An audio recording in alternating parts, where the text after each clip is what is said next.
Well, welcome everybody to our 10 a.m. Collider coffee break, where we just take a few moments on this Friday morning to keep you updated on what we've been working on at Collider to support entrepreneurs in our area. So I will send it to Jamie to start us off this morning.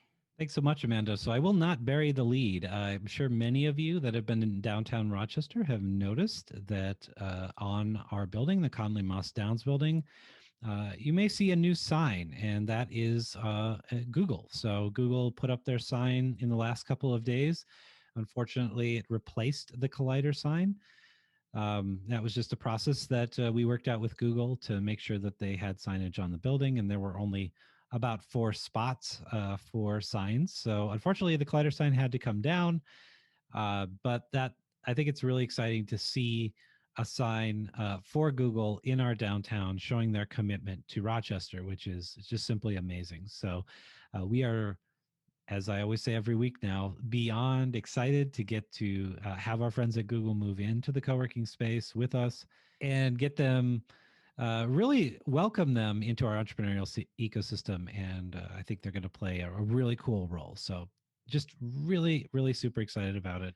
The next thing I wanted to talk about was next Tuesday is our open house for our second location at BioBusiness.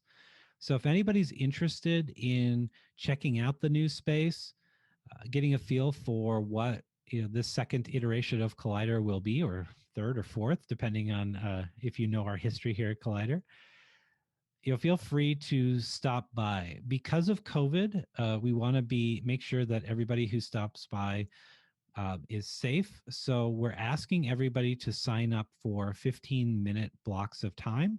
It should only take about 15 minutes to show you through the space and to get some comments. And we really want to get more thoughts about how we can make the space more engaging. So there will be a link in the show notes where you can actually sign up for one of those 15-minute spots. And I hope to see you on Tuesday. So with that, I would like to pass the mic over to Eric to tell you about what he's been working on this week. Hello, everyone. This is Eric. This week, I finished a story on Bleu Duck. So Bleu Duck is the fine dining restaurant that you all see that is right under our Collider office. And I had the opportunity to interview them a few weeks ago, but I finished writing their story pretty much this week. And in the article, I featured a lot about how Bleu Ducks resiliently overcame all the adversities that COVID-19 posed onto their business. So it had a major effect on the way they do restaurant business and their dine-in services for customers.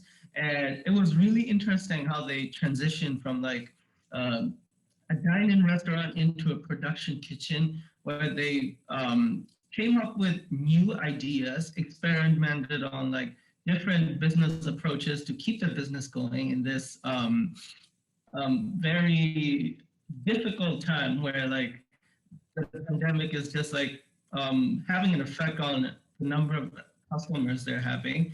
And it is beautiful to see how they pull through everything despite all the challenges around them. And the whole article is much about their creativity, their experiments, and how they just keep going. And in the bottom part of the article, I added a lot of advice from Jennifer Becker, the co-founder of Bleu Duck. So be sure to look at the full article. Thank you very much. All right. So thanks so much, Eric. If you haven't checked out that story yet, highly encourage you to, and we'll have links to all of the content that we had on Rochester Rising this week in our show notes. So I'll continue in that note and talk about the other stories that we shared on Rochester Rising this week with entrepreneur Sen Wang. So Sen is not a new entrepreneur, but he's a new resident to Rochester. He started his business Symmetry, Acupuncture, and Chinese Herbs in Eugene, Oregon in 2015. And really, when all the shutdowns started to happen in Minnesota in March, he moved his business to Rochester, where his wife was already living and working. So it was a great conversation we had with Sen, both on podcast episode 216 this week as well is in an article that we shared on our website about what that was like to move a business to a new community, especially when he couldn't actually open the business for several months, and what it was like to relaunch in a new community and get to know the business scene here when he couldn't meet with anyone in person.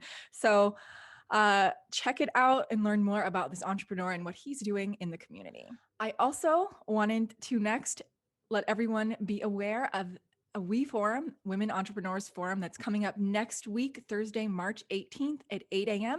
It'll be held virtually, and this WE Forum is centered on financial literacy. So what does that mean? So basically, the three panelists, Collider's own Natalie Slagle, Kayla Shurson, and Tawanda Burks are going to talk about how do you best set yourself up for financial success as a business? What do you need to be thinking about? And then what do you need to be thinking about at the end of your business to perhaps provide generational wealth for your family or set yourself up for kind of freedom and flexibility? So check it out. We'll have the links to that in our show notes. Please make sure you register so that you get the Zoom link.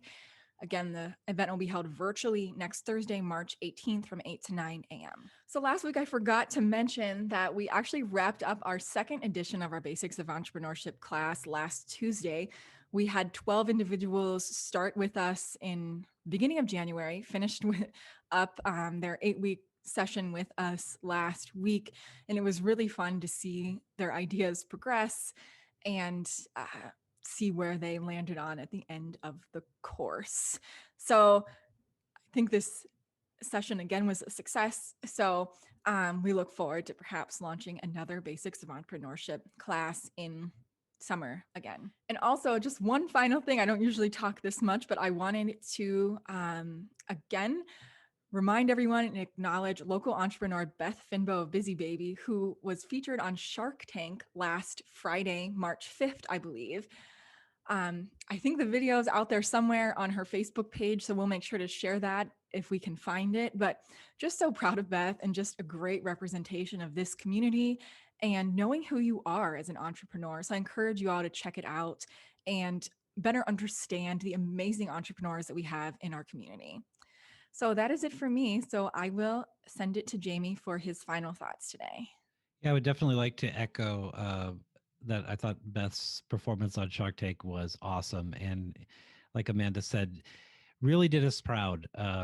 Here's a strong entrepreneur that has a vision for her products, her business, and really knows what it's going to take to move forward. So thank you so much to Beth for always being an amazing entrepreneur, an example for other entrepreneurs who will follow. On that note, I definitely want to talk a little bit more about. I think a couple of years ago, Amanda had a series called Emerge, where she interviewed kind of new or upcoming entrepreneurs, and I think Emerge is another theme that, as we think about maybe some of the impact of COVID starting to be lessened here in our community, I think it's time for our community to re-emerge, and that's something that I'm hoping to get out a lot more video content and talk to people about. But there's two types of people I've run into in the last couple of weeks. Some people who are really hesitant about coming back out into the world. It's been a long year for all of us. But these are great people, and I'm trying to work with them to really help them make that transition back into the world when it's safe to do so for them. And the other type of people I'm running into are like the crazy go-getters, people who just want to get out again, get back to the way things were, and are just have this excitement and joy about starting to work together in person again. If something as simple as to have coffee or to maybe think about starting a company together. So I'm just really starting to see this momentum starting to build, and I hope that we could start to sort of ride that wave here at Collider, and to say that, you know, entrepreneurship is such an exciting topic. Of course, we're a little bit biased, but we think that entrepreneurship really is that economic engine for the city of Rochester.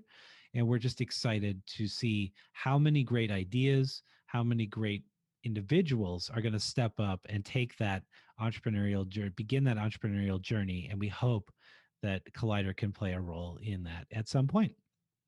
So with that, I will send it back to Amanda. All right, thanks everyone for tuning in to the 10 a.m. Collider Coffee Break today. It would be a big help for us if you like this video and share it with at least one person that you think should hear or would benefit from something that we shared today. So thanks for taking a few minutes out of your day to spend with us, and we will release a new coffee break next Friday at 10 a.m.